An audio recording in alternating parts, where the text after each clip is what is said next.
오늘 우리에게 주시는 하나님의 말씀은 에베소서 6장입니다. 이 말씀으로 하나님께서 우리 모두에게 오늘도 은혜 주시기를 원합니다. 간밤에 평안하셨습니까? 날이 엄청 추워졌죠, 갑자기. 오늘 본문은 크게 세 부분으로 나누어집니다. 첫 번째는 자녀와 부모와의 관계, 그리고 종과 상전과의 관계, 그리고 마귀를 대적하는 우리의 믿음의 삶에 대한 이야기, 이렇게 세 부분으로 나눌 수 있습니다. 오늘은 10절에서 20절 사이에 있는 마귀의 공격을 대항해서 이기고 승리할 수 있는 전신갑주에 대한 이야기를 나눠보려고 합니다. 바울은 가족들의 이야기, 그리고 종과 상전의 이야기, 가족적이면서 우리가 살아가는 삶의 자리에서의 순리에 대해서 이야기하다가 갑자기 마귀의 괴계가 끊이지 않는 우리의 현실, 믿음의 싸움에 대해서 이야기를 합니다. 이건 갑작스러운 일이 아닙니다. 이런 내용이 갑자기 왜 나올까? 이런 내용이 갑자기 왜 필요할까 싶지만 갑작스러운 일이 아닙니다. 왜냐하면 구원받은 그리스도인은 구원에 대한 지식을 알고만 있는 사람도 아니고, 그 구원에 대한 지식을 말로만 전하는 사람도 아니고, 실제로 현실에서의 싸움을 싸워나가면서 승리의 깃발을 끝까지 지켜내는 사람이어야 하기 때문입니다. 우리는 이 성경의 내용들을 삶으로 살아내고 있습니다.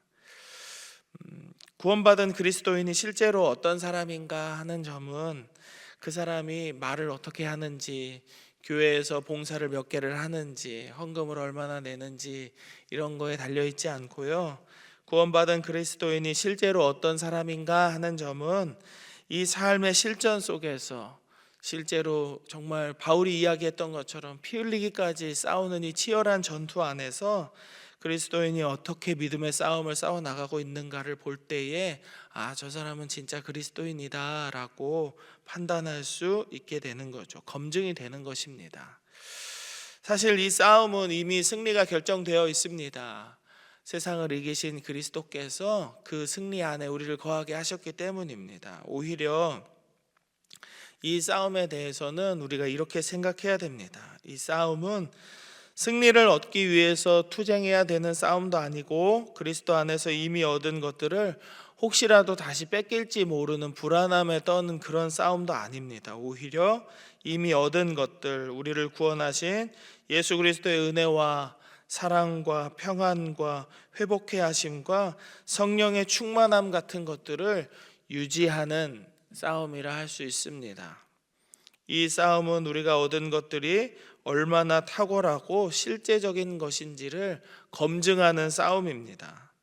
주석에 의하면 이렇게 표현하더라고요. 그런 점에서 볼 때 영적 싸움은 받은 은혜의 실행을 위한 싸움이다. 우리가 받은 것, 평안을 받았으면 어떤 삶에서도 평안을 기억하며, 하나님 말씀을 받았으면 하나님 말씀을 의지하며, 성령께서 내 안에 어떤 은혜를 주셨다면, 은사를 주셨다면 그것을 삶에 적용하며 실제로 어떻게 사는지를 위한 그런 싸움이다 라고 말하는 거죠. 은혜는 우리를 게으르게 하지 않습니다. 은혜는 선물이라고 하잖아요. 하나님께서 우리에게 주신 모든 은혜는 우리가 받을 자격이 없고 받을 능력이 없고 아무런 공로가 없지만 하나님께서 우리에게 주신 것입니다. 그러나 그렇게 선물로 받게 된 은혜가 우리를 게으르게 하지 않습니다. 무조건 받은 선물이기 때문에 또 주겠지, 알아서 하시겠지 하면서 우리를 수동적인 인간으로 만들지 않는다는 것이죠. 은혜는 우리를 수동성과 나태로 이끄는 것이 아니라 도리어 가장 적극적인 능동성과 삶의 팽팽한 긴장 속에서 우리를 살게 합니다. 그런 의미에서 은혜는 우리를 무력하고 무기력한 존재로 영적 무장해제를 시키는 것이 아니고, 오히려 영적으로 중무장하게 해서 치열하고도 숨가쁜 믿음의 싸움에 대비할 수 있게 우리를 도와준다라고 기억하시면 되겠습니다. 그래서 우리가 취하게 될 하나님의 전신갑주는 특별한 사람들의 특별한 복장이 아니라 모든 그리스도인들이 입어야 할 그리스도인으로서의 당연한 복장이라 할 수 있겠습니다. 바울은 그동안 에베소서의 대부분의 내용 안에서 그리스도 안에서 성도들이 부여받은 가장 놀라운 지위와 놀라운 삶의 방식들을 언급했습니다. 우리가 어떤 계기로 어떤 은혜를 받고 어떤 사람이 되었는지에 대해서 잘 설명해 주었어요. 그때의 우리는 죄인이었지만 그리스도 예수 안에서 우리는 의롭다 칭함을 받았습니다. 의인이 되었습니다. 만약 바울의 말이 여기에서 그친다면, 여러분들은 이제 의인입니다, 여러분들은 이제 하나님의 자녀가 되었습니다, 여러분들은 하나님의 복을 받은 사람입니다, 여기까지만 말이 그친다면 실제적인 그리스도의 삶은 말에만 그치는 무능력하고도 위험한 것이 될 수 있겠습니다. 우리의 삶에는 고통이 끊이지 않고 고난이 끊이지 않고 기도해야 할 기도의 제목들이 끊이지 않으니까요. 이럴 때는 어떻게 해야 되나? 이럴 때는 어떻게 해야 되나? 우리들이 얻게 된 것에만 안주하면서 우리들에게 닥쳐오는 삶의 도전들에 무방비한 상태로 살게 된다면 그냥 아이고 받았으니까 알아서 어떻게 되겠지, 하나님이 있으니까 알아서 어떻게 하시겠지, 하나님이 나를 돕는다고 했으니까 어떻게든 되겠지 하고 무방비한 상태로만 살게 된다면 우리는 우리 삶에 일어나는 믿음의 싸움들에 대해서 이해할 수도 없을 뿐 아니라 절대로 승리할 수 없게 됩니다. 그렇다면 왜 우리가 예수님을 믿게 되었을 때 우리 주변의 상황들이 더 좋아지기는커녕 더 두렵게 되기도 하고 어렵고 복잡하게 되는 일이 일어나게 되는 걸까? 왜 우리를 괴롭게 하는 사람들이 더 많아지는 것 같고 전에 없던 유혹들이 우리를 뒤흔들게 되는 걸까? 이런 걸 생각해 볼 수 있겠습니다. 여러분들이 보시기에 저는 날씬하다고 하시는 분들도 계시지만 제가 꽤 근수가 나갑니다. 제가 사랑가마보다 더 쪘어요, 제가. 근데 이제 좀 조절을 해야지. 그래서 신방에 가서도 이렇게 너무 많이 주지 마세요, 이렇게 부탁도 하고, 이렇게 좀 조금 먹는 신용을 좀 해봐요. 그러면은 좀 한 3-4kg 빠지거든요. 그러다가 이제 어느 날 갑자기 또 스트레스가 올라오든지 아니면은 이렇게 아침 점심을 굶고 저녁에 한번 딱 오늘은 벨트를 풀어보자 요요라는 게 오잖아요. 그러면은 전에 이렇게 빼기 전보다 더 이렇게 찌는 다이어트 하시는 분들이 그런 유혹을 많이 느낀다고 하는데요. 참다 보면, 그리고 절제하다 보면 이전보다 더 큰 유혹들이 찾아오는 거를 우린 다 알고 있습니다. 이전에는 그냥 죄 가운데 살고 있었기 때문에 죄가 죄인지도 모르고 그냥 내가 살던 방식이 이러니까, 남들도 다 이렇게 사니까 이게 옳은 것 같아, 다 이렇게 하잖아 하면서 그냥 생각 없이 이제 이렇게 죄 가운데 살던 우리의 모습이 이제는 율법 안에서, 그리스도 안에서 뭐가 잘못된 것이고 무엇이 옳은 것인지 깨닫게 되잖아요. 이게 죄다, 이게 죄가 아니다 라는 것을 깨닫는 그 순간부터는 안 하게 됩니다. 그런데 안 하게 되는 것은 더 강렬한 유혹으로 우리를 끌고 갑니다. 더 해보고 싶고, 내가 이제껏 참았는데 아무 소용이 없어, 너 좀 당해봐라. 화가 나면 말도 하게 되고, 화가 나면 마음속으로 얼마든지 미워할 수도 있게 되고, 내 입 밖으로만 꺼내지 않으면 무슨 생각이든 할 수 있는 게 우리의 마음입니다.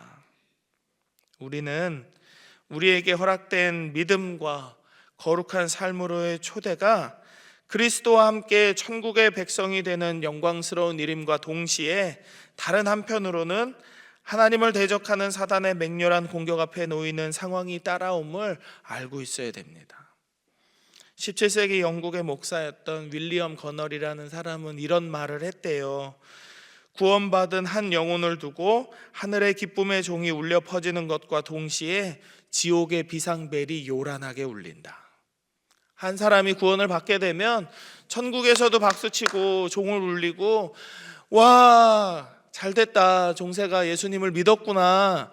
이종세 씨는 이제 천국 백성이 되었어요. 박수를 막 쳐주고 응원해줌과 동시에 지옥에서도 딸랑딸랑딸랑딸랑 하면서 저놈을 빨리 다시 저 믿음에서 떨어지게 하자, 유혹하자, 온갖 유혹으로 저를 붙들고 늘어질 수 있는 거죠. 이런 상황은 성도들의 개인적 선택이 아닙니다. 개인적 선택이 아니에요. 그냥 우리가 예수 그리스도를 믿게 되면 당연하게 일어나는 상황입니다. 이것은 하나님과 하나님을 대적하는 사단의 무리들이 실제한다라는 우리의 믿음 안에서 확인이 되는 겁니다. 그리스도인이 된다는 것은 하나님이 일하심을 보고 그 안에서 하나님께 속하는 자가 되어서 사명대로 살아가는 것을 의미합니다. 그러나 다른 한편으로는 하나님을 대적하는, 하나님을 미워하는 영적 세력의 적대 행위 앞에 서야 함을 의미하기도 합니다.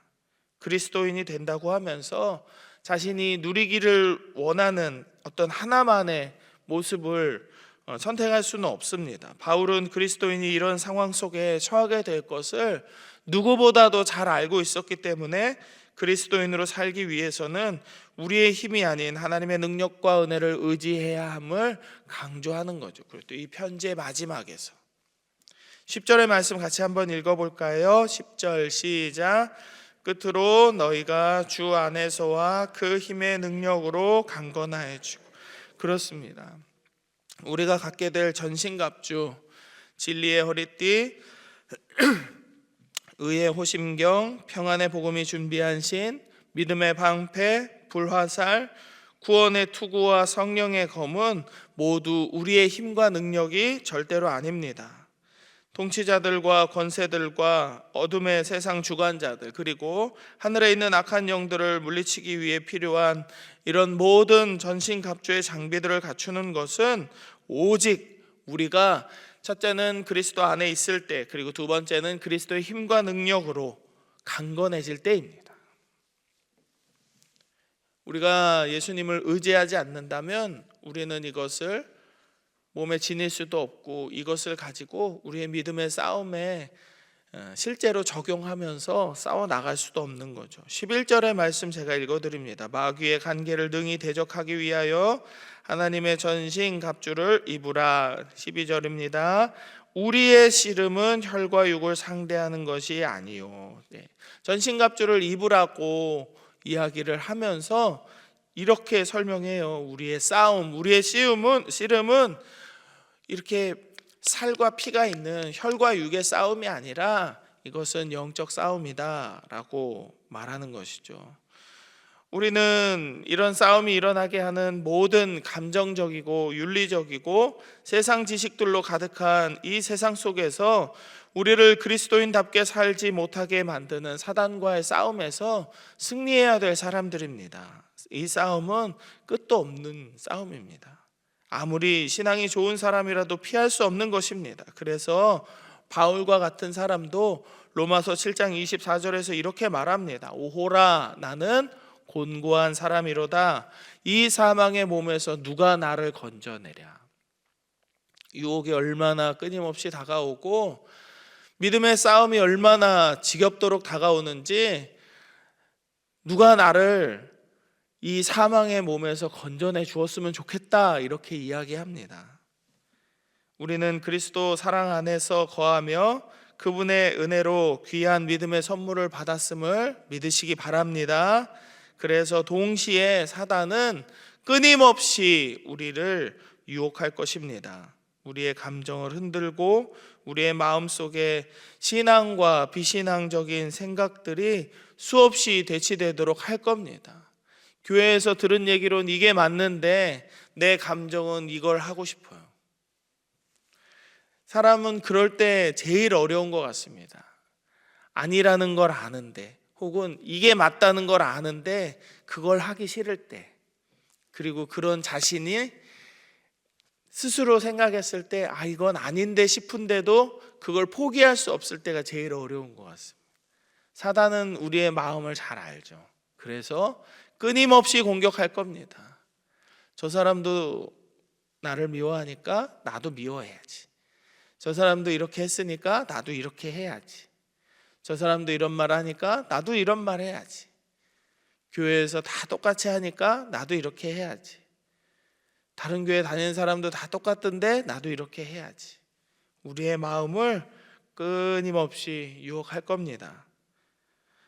싸움은 단련되고 연습된 사람이 잘합니다. 올림픽 나가는 사람 4년 동안 열심히 준비한 구슬땀을 흘리고 이 메달을 땄습니다. 이런 얘기 많이 들어보셨죠? 올림픽이나 월드컵에서 우승한 사람들, 금메달 딴 사람들. 근데 그 사람들이 딱 4년만 땀을 흘렸을까요? 아닙니다. 그 올림픽에 나가려는 사람은 어릴 때부터 꾸준히 10년 혹은 20년 이상의 어떤 노력을 하고서 그러고서 메달까지 가게 되는 거예요. 준비된 사람만이 싸움에서 승리할 수 있습니다. 준비된 사람만이 그 평정을 유지할 수 있습니다. 준비된 사람만이 자신이 가진 것을 빼앗기지 않을 수 있습니다. 싸움은 단련되고 연습되어야 합니다. 전쟁은 언제나 평화의 시기에 준비되어야 합니다. 혈과 육의 싸움이 아닌 영적 전쟁은 시기를 알 수 없이 갑작스럽게 우리를 찾아올 것입니다. 가정에서, 직장에서 우리가 가장 평안하고 행복해야 할 이 교회 안에서 우리의 마음을 찢어 놓을 수도 있고 분노로 우리의 머리를 가득 채워 놓을 수도 있을 겁니다. 그래서 우리는 우리에게 주어진 전신갑주를 받는 것도 중요하지만 이것을 유지하는 것이 더 중요하겠습니다. 언제 일어날지 모르는 싸움에 대해서 대비해야 하기 때문이죠. 사랑하는 여러분, 믿음의 삶은 정말 감사하고 좋은 일입니다. 행복한 일입니다. 그러나 우리의 믿음의 삶은 어쩌면 더 큰 폭풍으로 들어가는 일처럼 보일 수도 있습니다. 그러나 우리의 믿음이 조금 더 성장해서 이것을 본다면 우리의 눈앞에 보이는 것보다 더 큰 하나님을 보게 되는 날이 오게 될 것입니다. 우리 눈앞에 있는 문제보다 더 큰 하나님, 우리 눈앞에 있는 모든 어려움보다 더 크고 능력 있으신 하나님을 보게 되는 날이 오게 될 겁니다. 그러면 우리는 하나님으로 인해 풍성한 평안을 누리게 될 것임을 믿으시기 바랍니다. 하나님은 우리가 살아갈 천로역정의 길에서 우리와 동행하여 주실 것입니다. 그분은 우리에게 싸움에서 승리할 수 있는 이 전신갑주, 무기를 허락하셨으며 동시에 우리와 함께 하심으로 이 믿음의 싸움에서 승리를 놓치지 않을 수 있도록 우리에게 힘과 능력을 주실 것입니다. 이 믿음으로 오늘을 살고 승리하는 우리 모두가 되기를 주님의 이름으로 축복합니다. 기도하겠습니다. 3가지 기도 제목으로 기도하면 좋겠습니다. 먼저는 우리가 믿는 하나님께서 우리에게 허락하신 모든 은혜, 하나님의 선물을 기억하면서 그 은혜 안에서 믿음의 전신갑주를 입고 주님, 제가 이 싸움을 싸워 이길 수 있도록 하나님께서 주신 이 승리를 온전히 붙잡고 살아갈 수 있도록 내 마음을 붙들어 주옵소서. 그렇게 기도하십시다. 담임 목사님의 건강을 회복시켜 주시고 추워져가는 이 날씨 가운데 우리 교회 모든 성도들, 환우들의 건강을 지켜주옵소서. 기도하시면 좋겠습니다. 그리고 이제 추수감사절이 지나면 거의 정말 한 해가 끝나가는 느낌인데요, 한 달 남은 2024년을 잘 마무리할 수 있도록 교회와 우리 가정과 우리 삶의 자리에서 맡겨주신 사명을 잘 감당하게 해달라고 이 3가지 놓고 함께 기도하며 나아갑니다. 하나님, 오늘도 주의 말씀 안에서 우리를 이렇게 새롭게 하시고 든든히 서갈 수 있도록 은혜 내려주심에 감사를 드립니다. 하나님께서 우리에게 허락하신 이 은혜를 우리가 온전히 붙들고 살아갈 수 있도록 주여 역사하여 주시옵소서. 하나님 은혜만을 붙들고 살아갈 수 있는 우리가 될 수 있게 하여 주시옵소서. 그리스도 안에 있게 하시고 그리스도의 힘과 능력으로 우리를 강건하게 하여 주옵소서. 주의 말씀으로 언제나 힘을 얻고 용기를 얻는 우리들 되게 하여 주시옵소서. 좌로나 우로나 치우치지 않을 수 있도록 주의 성령으로 우리를 언제나 붙들어 주시고 사람의 말과 사람의 생각이 아닌 하나님의 뜻과 하나님의 은혜를 바라보며 파도 너머에 계시는 하나님을 생각하며 믿음으로 오늘도 한 걸음 한 걸음 걸어 나아갈 수 있도록 주여 우리를 인도하여 주시옵소서. 그리스도의 제자답게 살아갈 수 있도록 하나님 우리를 이끌어 주시옵소서. 하나님 담임 목사님의 건강을 회복시켜 주시기를 원합니다. 치유의 과정 가운데에서 하나님 은혜가 있기를 원합니다. 모든 환우들에게도 수술받은 환자들, 하나님 수술을 기다리는 환자들, 하나님께서 한 사람 한 사람의 얼굴을 기억하여 주시고 그들의 이름을 불러주시며 일어나라 일어나라 말씀하여 주옵소서. 하나님께서 고쳐주실 줄로 믿습니다. 하나님께서 만져주시고 은혜 내려주시고 생명의 기운을 불어넣어 주셔서 하나님 오늘 저들의 삶이 믿음으로 솟게 되는 역사가 일어나게 하여 주시옵소서. 이제 한 달 남은 2024년 하나님 우리가 은혜 가운데 잘 마무리할 수 있기를 원합니다. 우리 가정 안에서 우리의 삶의 자리 안에서 우리 교회 안에서 우리에게 맡겨주신 모든 사명들 잘 감당할 수 있도록 아버지 도와주시고 또 내년을 잘 준비할 수 있는 지혜로운 하나님의 자녀들 다 될 수 있기를 간절히 소원하오니 주여 오늘도 우리와 함께 하시고 주의 성령으로 충만한 은혜를 내려 주시옵소서. 하나님 감사합니다. 오늘도 말씀으로 이 하루를 시작하게 하시고 새벽 제단을 쌓아 이 한 주를 시작할 수 있도록 은혜 주심에 감사를 드립니다. 하나님 언제나 우리가 받은 것에 감사하는 마음을 놓지 않는 우리들이 될 수 있게 하여 주옵소서. 남들과 비교하지 아니하고 다른 이들을 바라보며 분내지 아니하고 오직 우리는 하나님만을 바라보며 하나님의 형상을 입은 자로 온전히 살아갈 수 있도록 주여 역사하여 주옵소서. 그 은혜 안에서 하나님께서 우리에게 주신 모든 은혜의 선물 안에서 하나님께서 허락하신 믿음의 전신갑주를 입고 승리하며 살 수 있도록 우리를 성령 충만케 하시고 능력으로 강건하게 하여 주옵소서. 그리스도의 제자답게 살아갈 수 있도록 주의 성령께서 우리를 붙들어 주셔서 우리에게 말씀하여 주시고 예수님께서 우리에게 당부하신 모든 것들을 깨닫는 하루하루의 삶이 될 수 있도록 주여 은혜 내려 주시옵소서. 담임 목사님의 건강을 회복시켜 주시기를 원합니다. 추워져가는 날씨 가운데 감기 걸리지 않도록 은혜 주시고 하나님 수술받은 환부가 속히 아물 수 있도록 아무런 후유증 남지 않도록 하나님 은혜 내려 주옵소서.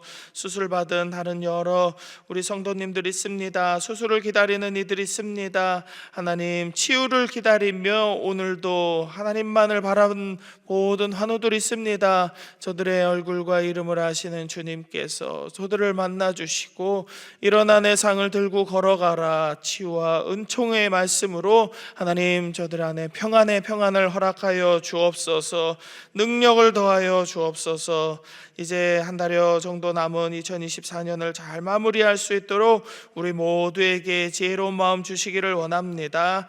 이 한 해를 돌아보며 하나님 앞에 감사하고 내년을 준비할 때에 기대하고 소망하는 마음으로 준비하게 하여 주옵소서. 특별히 입시를 잘 치르고 이제 대학에 이제 실제로 진학해야 하는 아이들 그리고 취업을 준비해야 하는 아이들 하나님께서 동행하여 주시고 그 길을 열어주시기를 원합니다.